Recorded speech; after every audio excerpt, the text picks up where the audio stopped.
Now here's an interesting technique for creating an interesting zooming burst effect, and it's an effect you've probably seen before, and I know that Scott's done it in his Down and Dirty Tricks in the past, but it's usually applied to text, and it does give you an interesting effect.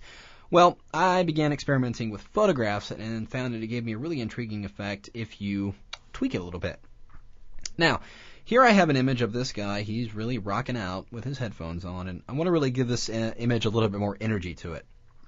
So, we're going to go into our layers panel, and I'm just going to go ahead and duplicate this layer. So now I have a regular duplicate. I'm going to make the background layer. I'm going to unlock it simply by double-clicking on it and making it a regular layer, just like that. So we're going to turn off this top layer for now. We're working on this bottom layer. And we're going to go under the filter menu, and we're going to go to Stylize Glowing Edges.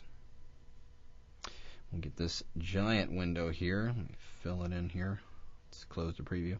So here you can see the effect I'm getting. I can actually alter this just a little bit. I'm going to actually keep those lines kind of thick. We'll leave it at 3. I'm going to increase that brightness to about 8. And the smoothness, let's keep it around 6.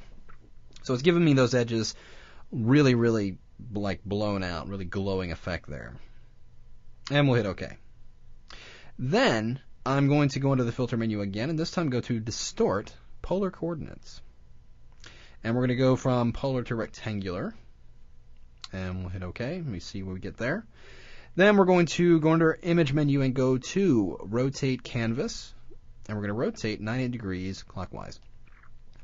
Now, for those of you who have seen this effect before, probably know exactly where I'm going with this, but see how interesting this looks when we're done. We're going to go into the filter menu now and go to Stylize Wind. And we're going to make sure that wind is checked and going in from the right. You can see the effect it's starting to give me there. I'm just going to hit OK. Then I'm going to hit the F key. I'm going to hold down my Command key and press F 2 times. And you can see it's giving me an interesting streak effect there. Well, now let's go back into our Image menu and go to Rotate Canvas, and we're going to go to Rotate 90 degrees counterclockwise, returning it back to that way it was before. Then we're going to go back under Filter to Distort Polar Coordinates again. This time we're going to go back from polar to rectangular to polar. And then we'll hit OK, and look what I get here.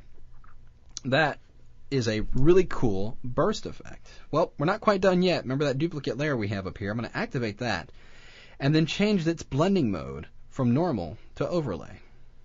And you can see the difference there it gives me. It's highlighting those burst areas really cool and giving me an interesting effect there. And if I really wanted to, I can go in here. I'm actually going to create a new layer beneath the bottom layer. I'm going to hold down my Command key and click and create a new layer. And then fill that layer with black. Let's set our default colors just by clicking on those little swatches. Then I'm going to press Option Delete. That would be Alt Backspace on a PC to fill that layer with that black foreground color. Then I'm going to highlight the layer that's got the burst effect on it. I'm going to create a layer mask on it. And we're just going to go and get our gradient tool, which is hiding behind my paint bucket. Why is it hiding there?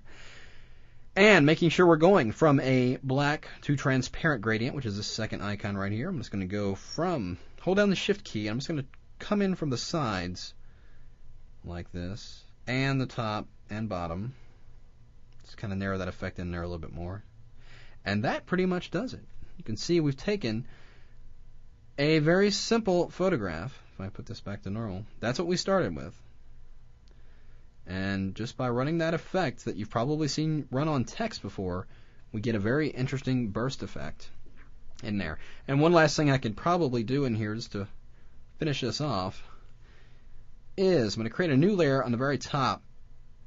And let's go and get that gradient tool that we were using. Let's switch the color from the foreground color from black to white by clicking this little bent arrow here, and that'll flop those colors. And then again, with the solid color to transparent gradient, I'm just going to go into the center here, right in the middle of his mouth here. Just hold the Shift key down and drag out just a little ways. Need to change the type of gradient it draws. I want to actually use a radial gradient, not the linear. So with the radial gradient selected, let's try that again. So now we get a nice highlighted glow coming out of his mouth there. So there you can see, getting an interesting burst effect. Gives that image a lot more energy.